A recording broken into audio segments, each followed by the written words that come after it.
Welcome to Robert Kiyosaki's The Business of the 21st Century. Robert Kiyosaki is recognized internationally as one of today's leading financial experts. The author of the best-selling Rich Dad, Poor Dad, his books have been translated into 51 languages in 109 countries and sold more than 28 million copies worldwide. Robert has spent his life educating people on how to attain financial freedom. Now, through this special video presentation, he explains why network marketing is indeed the business of the 21st century and how you can take advantage of its opportunities to create the life you desire. Hello, I'm Robert Kiyosaki. I'm the author of this book, Rich Dad, Poor Dad. I want to welcome you to the business of the 21st century. For those of you who may not be familiar with this book, it was published in 1997, a self-published book, and it went all around the world, and in 2000 it made the New York Times bestseller list. It was the only self-published book that made it. And at the same time, a woman named Oprah Winfrey called, and I went on her show to talk about Rich Dad, Poor Dad, and voila, suddenly I was a famous individual. So today this book has now sold approximately 25 million copies in 100 different countries and 50 different languages. So today, Rich Dad, Poor Dad is the #1 personal finance book ever written. So Rich Dad, Poor Dad is a very simple story of my two dads. My real dad was the head of education for the state of Hawaii. Great guy, PhD, like I said, head of education, smart guy, but he also ran for lieutenant governor of the state of Hawaii as a Republican.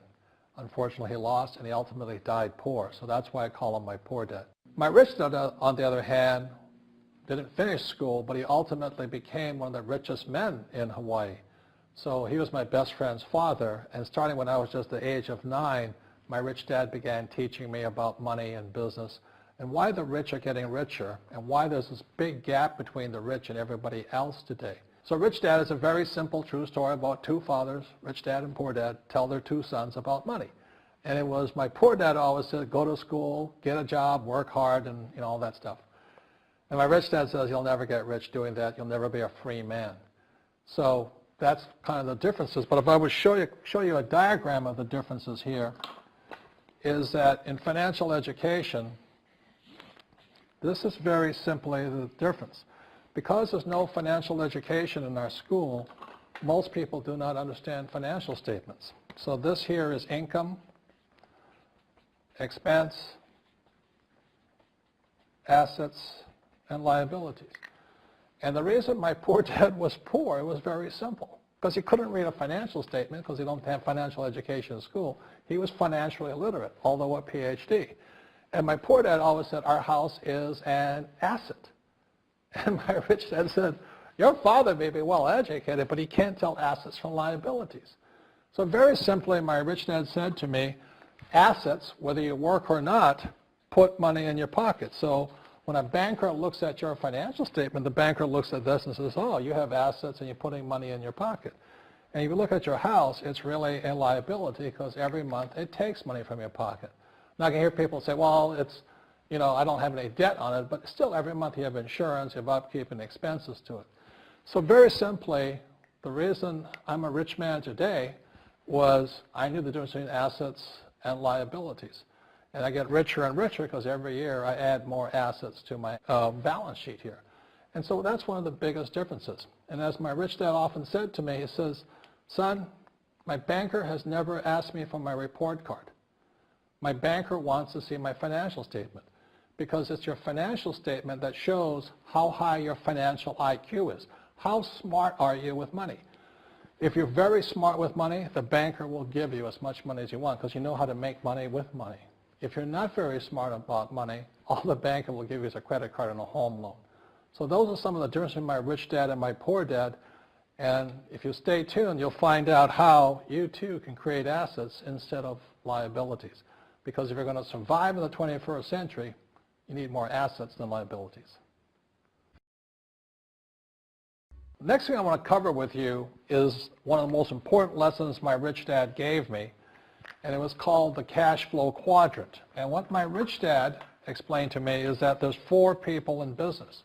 One are E's, employees. S stands for small business, self-employed, or specialist. B stands for big business, and I stands for investor. And the thing of note here is that most people who go to school are programmed for the E and the S side. For example, it was my poor dad who always said to me, son, go to school so you can get a nice, safe, secure job. And so my poor dad wanted me to be an employee.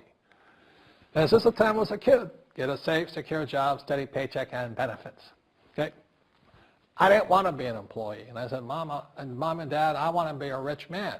And I fight with my dad. So my mother finally said, son, if you want to be rich, my mother was a registered nurse. And she said, if you want to be rich, the richest people I know are doctors. So my mom wanted me to come over here, be a specialist or a small business person. I said, there's only one problem with that, Mom. Doctors are really smart. And she says, you got a good point there. I'm not going to be a doctor. So I went to school. I have a Bachelor of Science degree. I can drive ships and I can fly planes. I flew for the Marine Corps. But I've never used any of that education because I wanted to become a business owner. So it was my rich dad who basically said to me, become a business owner and learn to be a professional investor.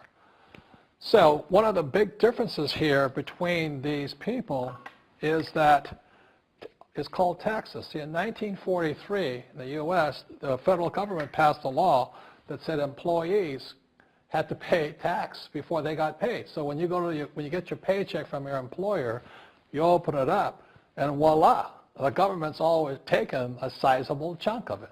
And the harder you work and the more money you make, the more money they take from you.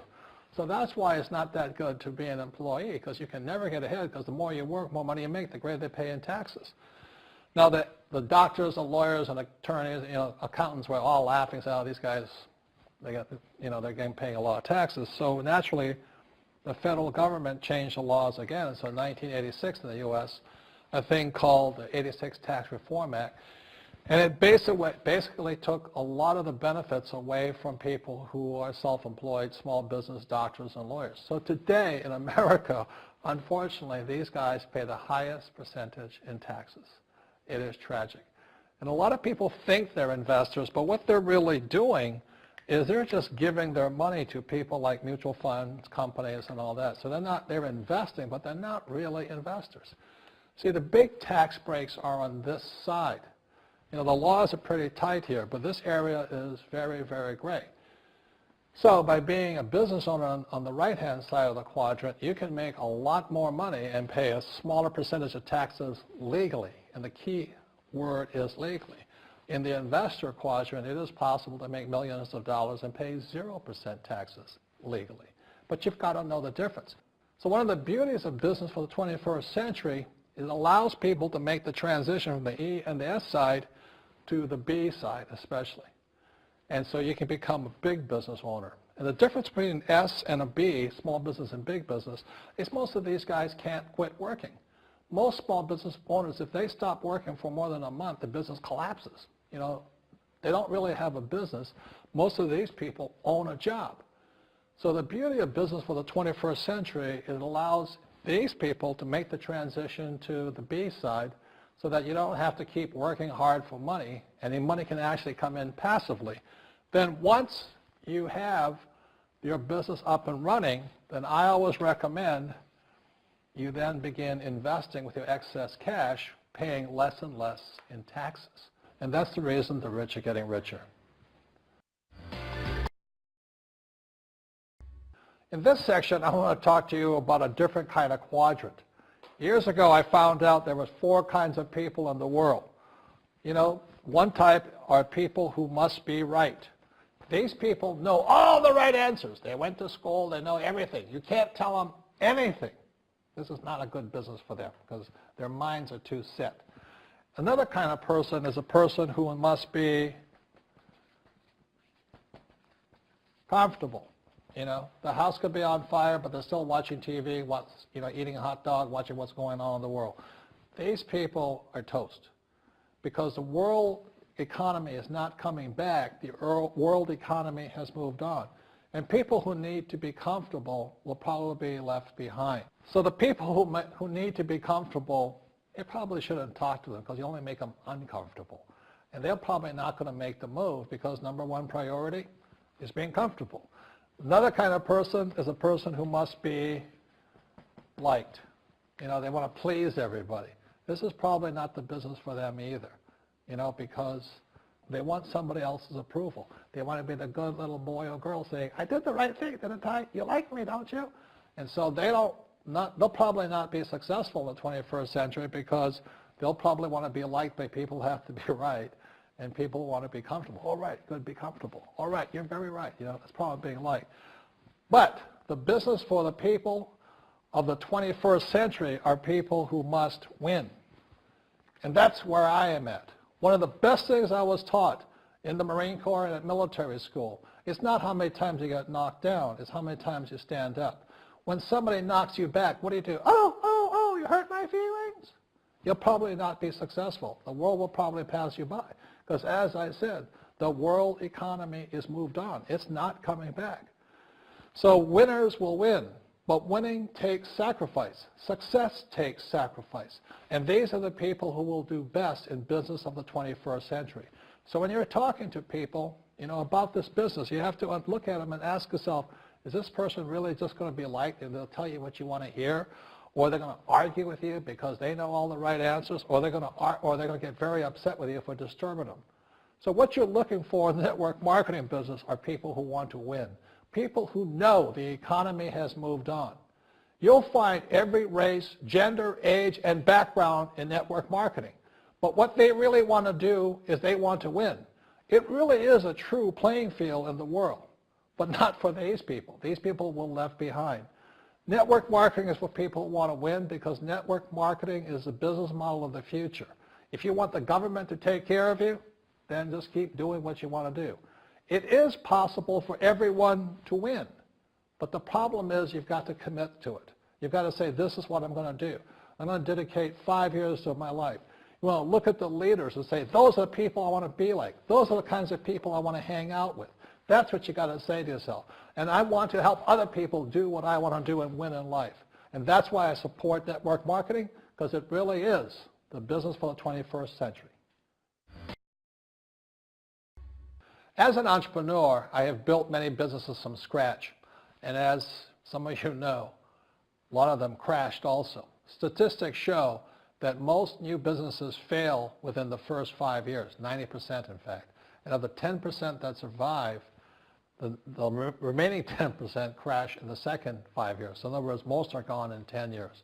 So I've looked at many different models, and one that stands out for me is network marketing. And the reason for that, it takes very little upfront cash. It's low overhead. You can do it part-time. It means keep your daytime job, but do this part-time. And once the business is up and running, it can generate enough income so that you can move from the left side to the right side of the quadrant. So let me tell you about my introduction to network marketing, because I had a very closed mind to it. Since I can build my own businesses, I said, why do I need a network marketing business? But about 15 years ago, I have a good friend, his name is Bill, and this guy is the best real estate investor I know. He has tons of assets in here.